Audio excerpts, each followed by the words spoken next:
अरे यार, मेरा साइंस प्रोजेक्ट वो तो मैं स्कूल में छोड़ आया, जिस पर हमने 2 हफ्ते लगाए थे, जिसमें चमकते पटे थे, जिसे तुमने ग्लोब नंबर 7 नाम दिया था। हाँ वही। अगर वो कल तक न लाया तो मिस्री मुझे ग्लोलेस ग्रेड दे देंगी। याद है जब हमने उसे क्लास में रखा था तो सफाई करने वाली आंटी आ गई थी। हाँ, और मैंने कहा था आंटी इसे नीचे स्टोर रूम में रख दे, बस ध्यान से। तो फिर चला स्टोर रूम घुसते हैं और अपनी चीज वापस चुराते हैं।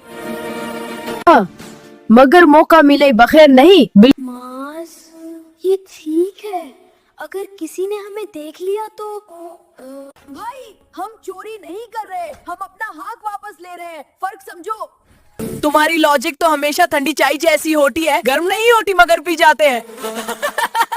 फहद, ये क्या है? हमारा प्रोजेक्ट नहीं, ये तो पुराना टूटा हुआ रॉकेट मॉडल है था। और देखो नीचे लिखा है, उड़ने की हिम्मत करो, गिरने की नहीं। फहद जल्दी करो, भरसी कोई आना जाए। हाय, मेरा प्लांट मिल गया। हमारा ग्लो प्लांट तो सलामत है। लेकिन ये रॉकेट, ये तो किसी की ख्वाहिश है जो अभी तक हवा में उलझी हुई है। तुम कहना चाहते हो हम इस रॉकेट को ठीक करके हिम्मत भाई को दे दें और उसकी जगह अपना प्रोजेक्ट ले ले? नहीं भाई, हम दोनों करेंगे। कल साइंस एग्जीबिशन में तुम अपना ग्लो प्लांट दिखाओ और मैं ये रॉकेट चमकदार पट्टों से सजा कर पेश करूंगा और कहूँगा, वाह माज, तुम्हारा दिमाग तो चमकदार पोड़े से भी ज्यादा चमकता है। शुक्रिया। अब जल्दी से ग्लो प्लांट निकालो और रॉकेट को बैग में छुपाओ। मिस रिजवी ग्लोलेस नहीं, रेड कार्ड दे देंगी।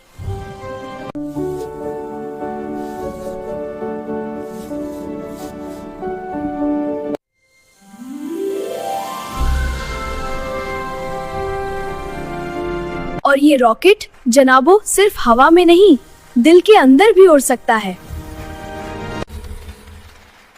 बस एक दोस्त चाहिए होता है जो सही वक्त सही जगह घुस जाए। मीरे